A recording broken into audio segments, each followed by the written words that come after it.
Hey everyone, welcome back to the podcast. Before we begin, the Grandel Wrestling Podcast would like to salute our partners who make all this possible. First, the St. Louis Kings of the Calzone, sauce on the side in the Grove. You can't go wrong with the Pancho Villa or one of their dessert calzones. There is an art to this dish, and there is one master artist of the calzone, sauce on the side. Dine in, carry out, or delivery. We'd also like to welcome the newest member of our family, the Southwest Diner. Serving up diner staples and foods of the American Southwest, Southwest Diner has been a favorite of locals and visitors alike since 2012. If you're into the classics, you can't go wrong with the biscuits and homemade sausage gravy. You like spice? Dig into Jonathan's famous fiery scramble. They also do an excellent smash burger. You gotta check it out. The crispy edges are amazing. Now offering delivery, curbside pickup, and a brand spanking new patio. There are plenty of safe and enjoyable ways to get your Southwest Diner fix. And now, on with the show.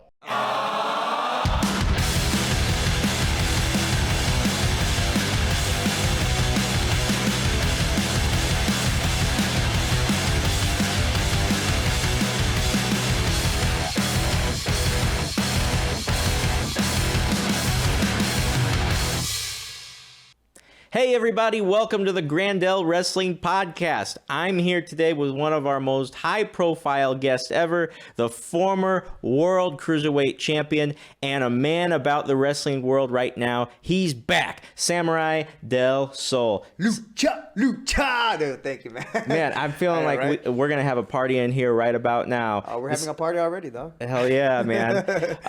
Samuray, it's an honor to have you here in St. Louis. I know you're main eventing the Grandel Wrestling Show, and of course we hope to see you down the line as well, but it's always a treat to have you. And you and I have already discussed in depth so much about your career, and now we're live. So let's see what we're going to do. We're recording the show. I want to start just go through some flashpoints in your career and just get some perspective here, because you have a very interesting history. Born in Chicago, but spent the first years of your life in Mexico, and that shaped who you are as a luchador. Talk about your upbringing and getting into wrestling. I mean, well, I was born and raised in Chicago for not even that long. It could be a year, but then went back to Mexico. I spent 5 years of my life there, the rest of it, but then came back to Chicago. So I was going back and forth. It felt like I was born and raised in both sides, Chicago and Mexico City. And the love of wrestling started with my grandma. My grandma loves lucha libre, and I love watching the movies El Santo, Blue Demon, Tinieblas, and like all those legends, man. It's just like, man, they're like superheroes. And now I get it, you know. Kids look at us like we're superheroes, and we are superheroes to them, you know. We're lucha. Yeah, man, it all started there with my grandma. Yeah. You trained in Chicago, right? Windy City Pro Wrestling? Yeah. And I read online, I couldn't believe that you debuted so quickly. Wow, it's awesome you know that. That's well, so cool. I was doing a little bit of a deep dive today. I mean, I'm glad that your information is out there. But how did you take up wrestling so quickly? Because there's got to be some physicality to learn, you know? Yes. Well, I mean, besides me being a longtime fan, and I had no connections. I had no relatives. Like, I didn't know anybody. Like, I wanted to wrestle. Even I was looking at backyard wrestling. If somebody would have offered me backyard wrestling, I probably would have done it. I just wanted to wrestle. Mm-hmm. So after high school, right away, I was looking at some schools. I saw Ohio Valley Wrestling. I'm like, man, that's too far from Chicago. I don't know if I can make it. I'm going to school. I got 3 jobs at the same time. I like being busy. I like go. That's my thing, man. And yeah, it just started from there, and I looked up this school called Windy City Pro Wrestling. $650. Okay, man, I gotta save up. So I saved up. Hey, and that's not too bad compared to some wrestling schools. Oh man, and then it took me 2 months to save up $650. You know, for the fee, and then like the whole like monthly fee and all that stuff. And, man, once I got there, it took me. After school, actually, it took me 2 trains and 2 buses to get there. Mm-hmm. Same thing, 2 trains, 2 buses to get back home. It was a hassle, but I was willing to do it because deep down, ever since I was a kid, when I watched the ring on TV, anywhere. It could be in WWF at the time. It was Lucha Libre. I just knew deep down, like I saw the ring, I was like, man, something tells me that I'm gonna do that. I'm gonna be there. I just gotta feel the ring, and I know I can, I know that's me. So my first day, I was like, wow, this is it. I wasn't allowed to be in the ring, and the rule was that it was very strict, super strict, which is good. And that actually helped me a lot.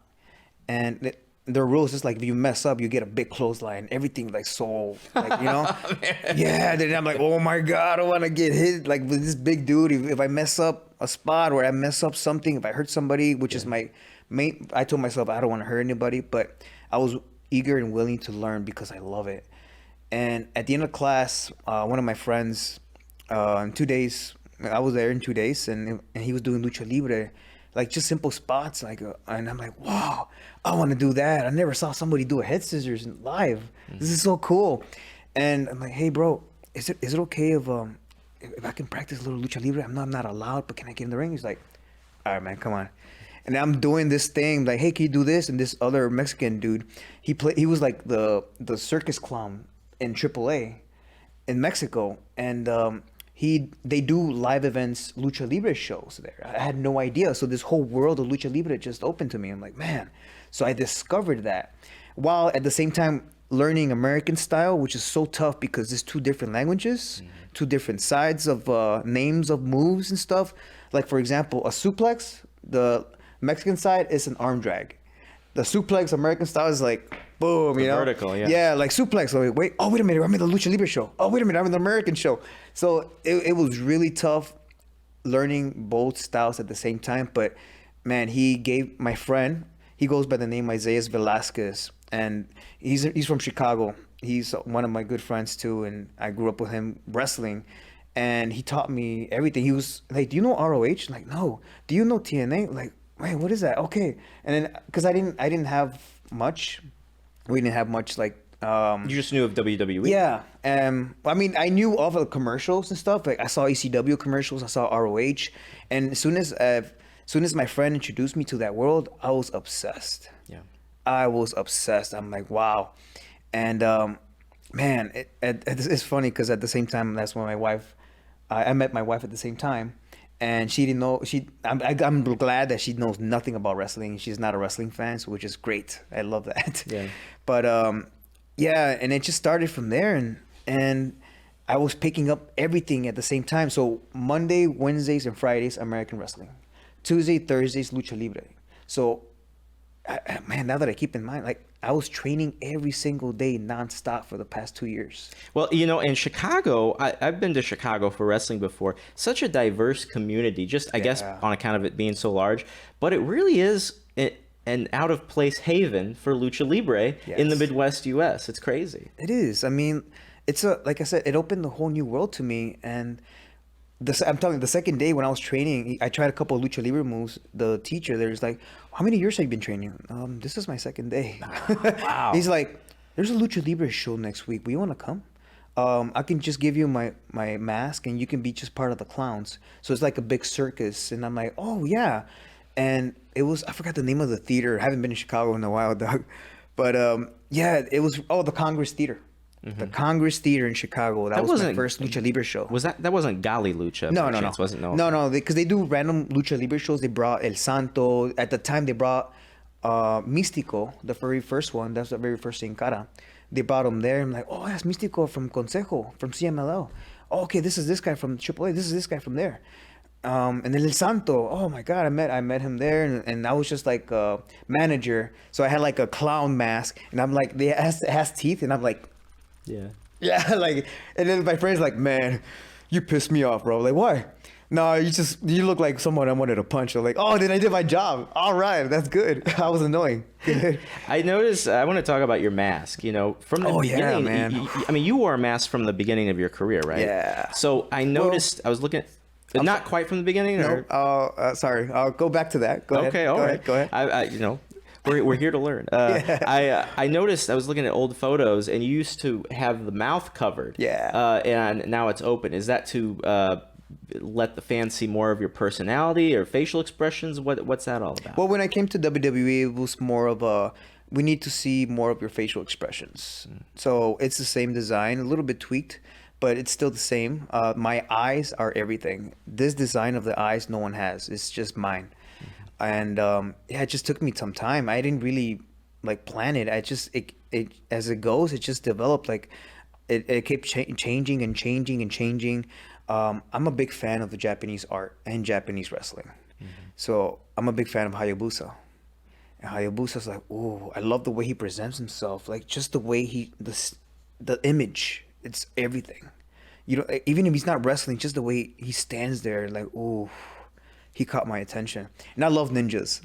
That's why Who doesn't? I know, I love ninjas and Ninja Turtles. I grew up watching all that stuff.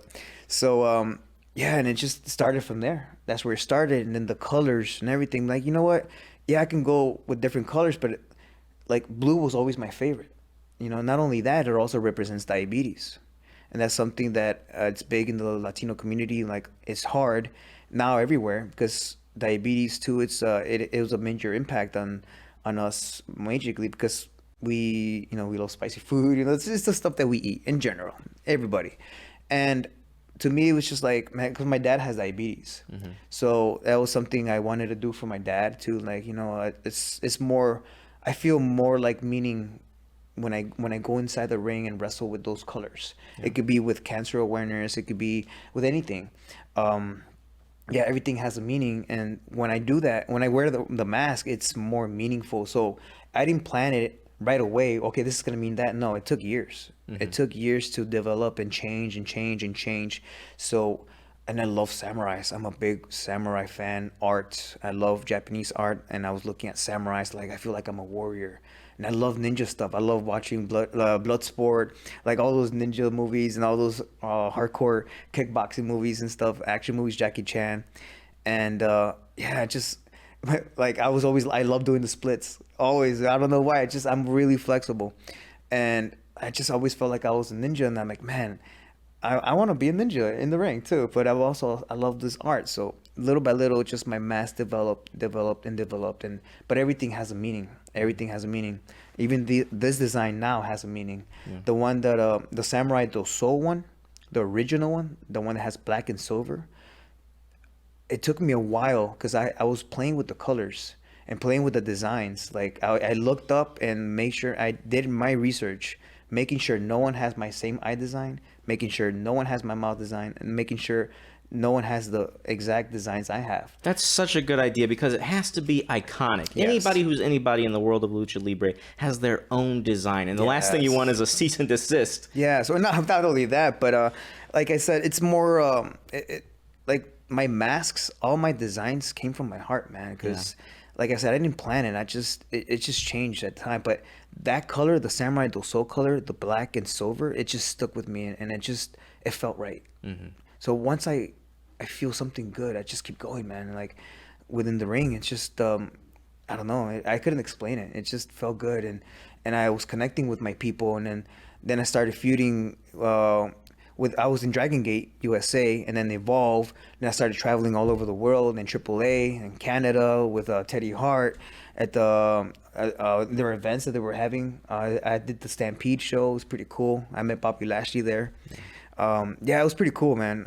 Then I went to Russia too, Moscow at the same time. Same time WWE was there. They went there the first time I was there. Yeah. And they never had a luchador at the time, and they put like a whole building banner with my face. I'm like, wow, this is cool. There's a new level of fame. This is so cool. Me at Samuray Del Sol, I wasn't even signed yet. Yeah. And they've never had an actual luchador, and for me to it just felt honored. And they right away they tell me, oh, we're gonna take you to the best food ever. It just opened. I'm like, oh man, like I kind of want to try some like local food. You know, I want to try it. Oh no, not good. I'm gonna take you to the best food. Just real quick, because it's funny. I'm gonna tell you the story. Go. And I'm curious about the best food in Moscow as well. And then right next to my hotel is like, oh, we go to a drive-thru. I'm like, what is this? And I'm like, oh, it's a big sign. It's McDonald's. McDonald's, they got me like 2 Big Macs, 2 large Cokes, big fries, everything supersized. I'm like, I mean, I got nothing else to eat. So that whole day, I ate McDonald's. I ate McDonald's. But you know what? It's not bad.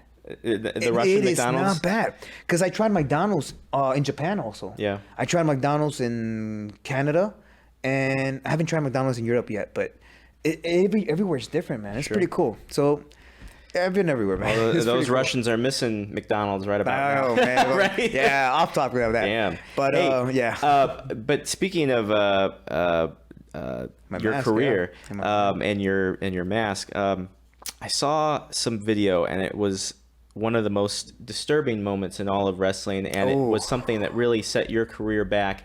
In 2011 in Mexico, Oh, you man. you did one hell of it was a 450 or something off the top ring post and landed on concrete in the worst way. Concussion, possibly looking at the end of a career. Mm-hmm. What do you even remember that incident, Samurai? Yeah, I do really well. A lot of people tell me that I like, oh, do you remember? Like they thought they couldn't remember. I'm like, no, I remember everything really well. I remember me being like laid down, and at first it took me like 2 seconds. Like, oh, okay, what do I have to do next? I'm like, why are they carrying me? I just hear Samurai, Samurai. I'm like, what's going on? And I'm like, whoa, I am super dizzy. And then all of a sudden, just like, I guess I kept passing out, and so I'm gonna start from the beginning. Sure. Of that injury. That my very first injury actually was I broke my leg, and we'll go back to that, but I'll go to the major one. I did a reverse 450. I was excited, and first time in Mexico, as you know, I had so much publicity, radio, TV, and right before hitting Mexico, and that was my goal. Like, I want to hit Mexico because I know once I hit Mexico, man, everything is gonna go crazy lucha. You know, like I just feel it. It was a good feeling. I had to touch Mexico, like lucha libre style. And I've always said, if you want to learn lucha libre, go to Mexico. So I was excited, did the match, and did a reverse 450. I miscalculated, and I don't know if I jumped too high or too far. I was just too excited. I was young and stupid. I'm like, I can do everything crazy, so might as well. I had like 10 people catching me, but I overshot that. And the guardrail saved my life, actually. It stopped my impact, like hitting the corner, then the floor. If I would hit the floor, I would have been completely dead. And it was really hard, man, because I had a full-time job. I was a life skills instructor for the mentally disabled. And I was a job coach also for the mentally disabled. I did after school programs with them. I did a Special Olympics. I was always involved with the special needs because I grew up with my aunt. She has special needs. So I always like helping, and to me that was my passion, and it is my passion still. And I love helping special needs people, and it just helps me. And it helps me too, you know, as a person, and it reminds me what I do. You know, because I like seeing their smiles, and it just brings fire to my engine, you know. Yeah. So when that happened, man, I lost my job because I was supposed to be in the Mexico City for just a weekend. I ended up being in Mexico for 2.5 months. Yeah.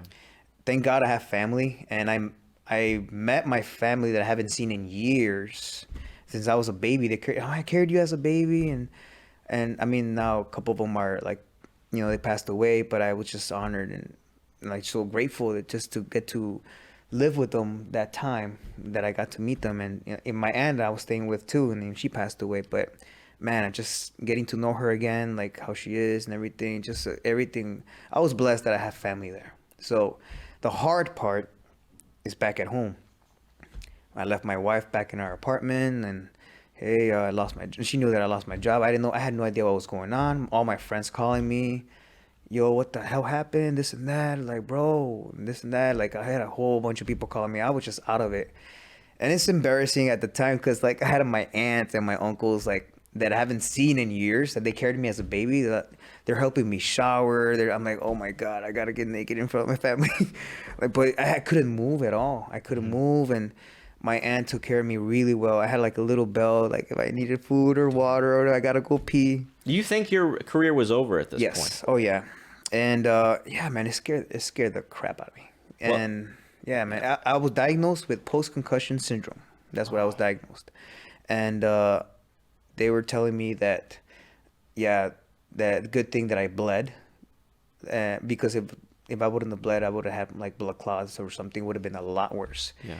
And yeah, man, I don't know. It was painful. I always tell this. It's like being super drunk day and night for 2.5 months nonstop. Imagine how that feels. Even at night, you can't go to sleep because you're always dizzy. You see the room spinning, everything spinning nonstop, and you like blah. Wake up at night, blah, because I'm always spinning. Like my head's always spinning. It was annoying. It was frustrating. I was alone. I was scared. Yeah, man. I just felt like, yeah, I was very lonely, man. I mean, even though I had family there, I was in my own room. I was by myself and scared, man. It was a scary moment. Eventually, you are able to return to the ring in what eventually is triumphant fashion. And in AAA in Mexico, you are crowned or christened Octagon Junior with the original Octagon, one of the big guys in Mexico. And I know now this is more of a philosophy discussion I'd like to have, because you are not Samurai Del Sol. You are Octagon Junior, which you're using someone else's name. But now looking back, I think there's been 2 other Octagon Juniors after you. How did you interpret this time in your career? Did you like using someone else's name? At first, okay, I took a picture, a picture of me with my Octagon Junior mask and my Samurai Del Sol mask. I just like had it here, just like closing my eyes, and that's exactly how I felt. It's like, oh man, I don't want to give this up because I worked so hard for this mask. But at the same time, you know what? I saved that gimmick, that persona, Octagon Junior, especially for Mexico City. And I told the office, AAA, I'm like, and they went with it. It was pretty cool. Like they were okay with it, and like, yeah, Octagon Junior will be specially for Mexico City. Everywhere else is gonna be Samurai Del Sol. So they were okay with it. It was cool. And the funny thing is that I grew up watching Octagon, and I've always told my grandma, it's weird how the universe works, man. That's why I believe in so much, and I see in the universe and all that stuff, and I manifest. And it's so weird because I told my grandma, one day I'm gonna be Octagon Junior. I swear. And then when that happened, after this moment of me like, oh my god, and then I got home and I looked at both masks, and I'm like, then I look at my grandma's picture, and I cried because I'm like, oh my god, Grandma, I told you this a long time ago when I was like 6-7 years old. Like, one day I'm gonna be Octagon Junior. Who knew? Yeah. And like, it's just happened, man. Like, things are just happening. I go by the feel sometimes. I don't like planning. If it feels right, I do it. Yeah. You know, just like me being a wrestler. I just felt it. I'm gonna be a luchador. Yeah. And it just happened. It's just so cool. But now that there's other octagons, and it's great. You know, I admire that, you know, because the name should go on. You know, I'm Samurai Del Sol. Octagon Junior, there should be an Octagon Junior in Mexico. Why not? You know, that's one of the reasons what my designs, you know, because they're all memories. If there's an Octagon Junior, there has to be a Pentagon Junior. Like Spider-Man versus Venom. You know, if there's a Spider-Man, there has to be a Venom. So speaking of Penta, you know, shout out to Penta, man. Yo, I need my rematch, though, because we need that's our thing that we were supposed to collide. We were supposed to have a match, mask versus mask. In Mexico. Yeah. But it never happened. WWE picked me up, and it went well for him. Really well for him. And Rey Fénix. Yeah. Really well. And not a lot of people know is that me, Fénix, and Penta, Taya Valkyrie, Mamba from AAA, we all stayed after school in lucha training with our teacher, Gran Apache, rest in peace, man. He passed away.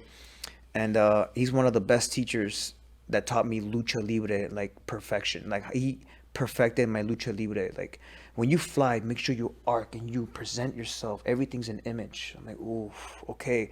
I wasn't clean with that, but now I'm like, really, I'm over picky. Like, I always try to, like, perfect myself, my art. And sometimes I'm too hard on myself, very hard on myself, because I always try to make things perfect. Now I want to perfect that match, the match, you know. So yeah, it just Yeah, man.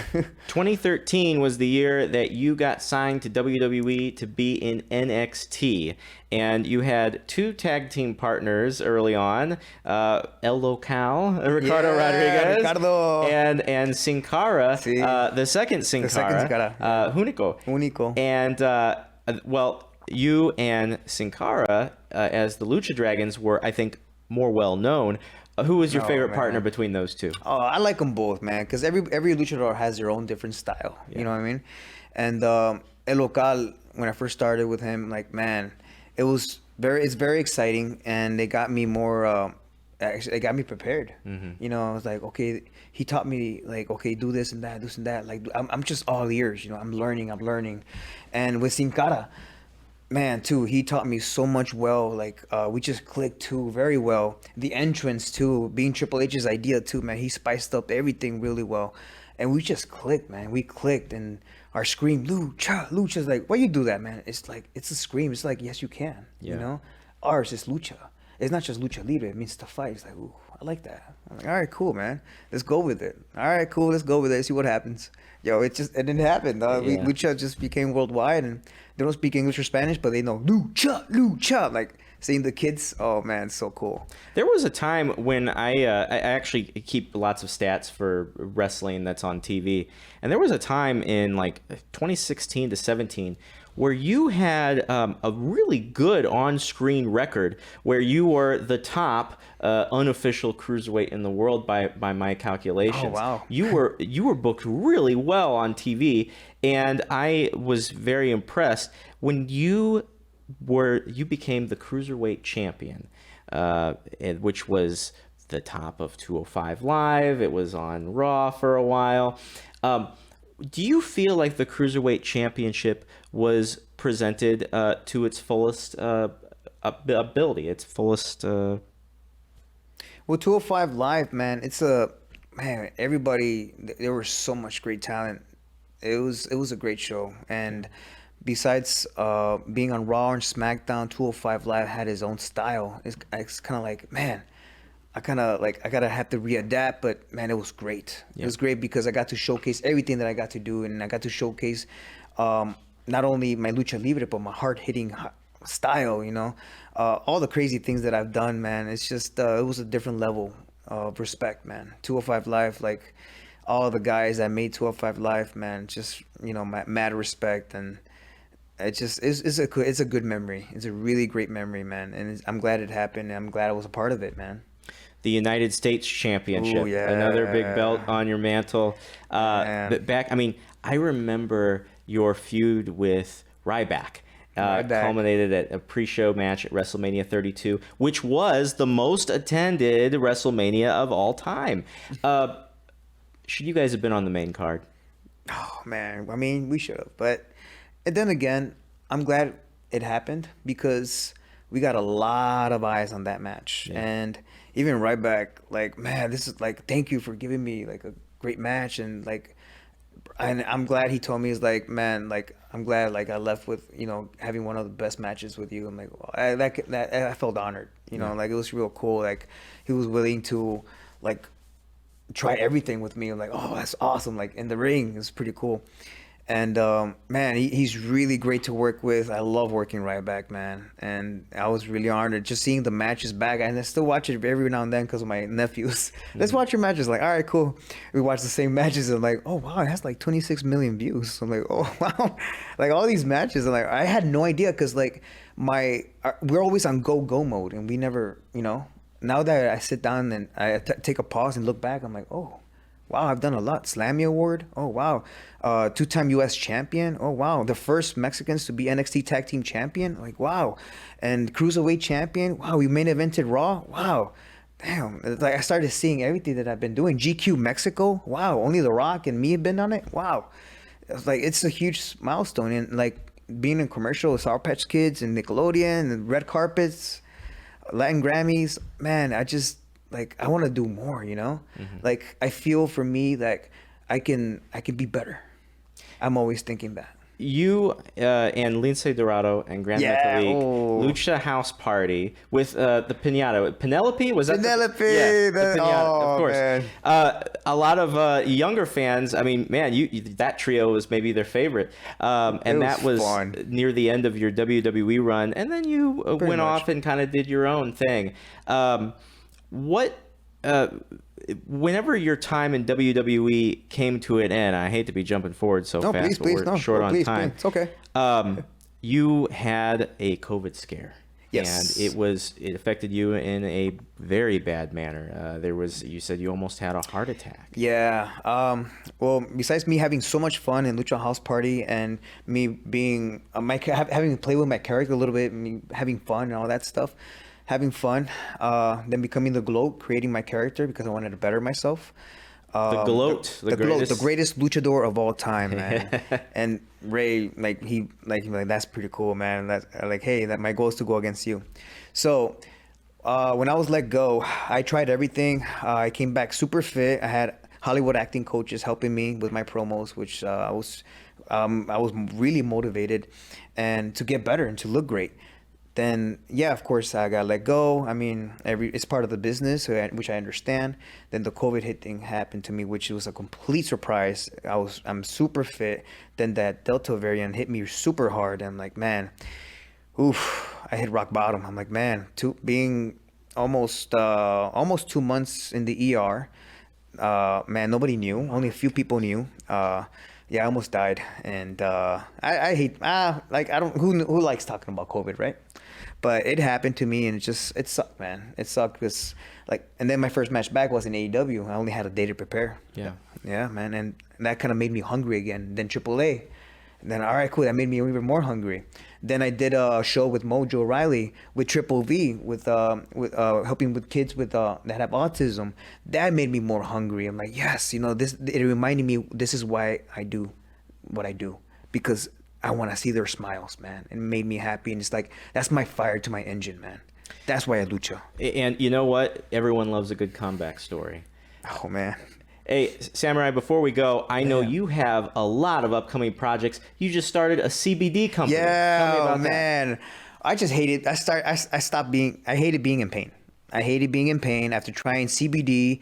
I got introduced with CBD 3 years ago, and I learned so much. I tried every single CBD out there, good and bad. I'm like, let me create my own, and I created my own. And it started with my tinctures, and then I want my protein. I created my first CBD protein, man. It took a long time, trials and errors. Man, what's going on? This doesn't taste good. I'm really picky. So, man, I'm just blessed. Okay, now that we have it, wow, man, and we got noticed, and we got to go. We're going actually to the CBD Awards in Barcelona for our products, and man, it was for to be nominated. Our product is that good. And we launched on 420. It's called Candela, Candela, Candela, which means to give light, bring light. And that's what we do. Not only just CBD, but we also want to go around the world. We're expanding in the UK. We're expanding in Canada. Then Mexico. That's our goal. So our first donation was, I believe it was in India. We did we did a donation, and we want to do donations, more donations out there, and that's what we do. That's what Candela does. We want to give light, not just CBD, but also to give light. But my main goal is for everybody to live a healthy lifestyle and just to have a longer life, man. That's great. Samurai, how can the fans follow you on social media? Yes, please. You can either follow my company at Candela Labs or at Candela Candela.com, or you can shoot me a message at SamuraiDelSol.com with a Y. You can follow me at Gloat, GLOAT, at Gloat, just in case. Yeah, I have so many projects, and I like keeping my fans by surprise. So, like with the boxing, So I might box one day. Who knows? Yeah. Hey, formerly known as WWE's Kalisto, this is Samuray Del Sol, the one and only. We had a great house party today. Yes. You can follow me on Twitter at @TheBenSimon, and the show at Grandel Wrestle. The show is also on Instagram at Grandel Wrestling. Today's show has been produced by Joey O'Farrell, and your engineer is Key Henry. We invite you to come by Midcoast Media. They're about to upgrade their studio space, and you will want to have your show here. Contact Chris Denman, the owner, to have your show at Midcoast Media. All right, so for Samurai Del Sol, my name is Ben Simon. Until next time. Hey, hold on, carnal. I got something for you. You're interrupting my... No, carnal. Hey, I got some good lucha things, okay. man. What do you got down there? It's a little lucha thing here for you and the studio. It's a little gift from me. Well, look at that. To you. What and do we got? just some lucha things. Oh, my goodness. Yeah, man. It's an honor to be here with you. So I wanted to give you guys a gift and an honor. This is the real deal, guys. We've got a Samurai Del Sol mask right here. How about that? And we got something special there, too. What do we got here? Man, that is going to be great for the studio. And then... a shirt? Lucha things. I told you got some lucha things. We sure do. Hey, man, thanks a lot. That's really cool. Thank you for having me here. It's an honor. Thank you. That's badass. I appreciate it. Thank you, man. Appreciate it, dog. Okay, now we'll say this. Until next time, so long from the Show Me State. That's really great. Thank you. Thank you, man. Appreciate it.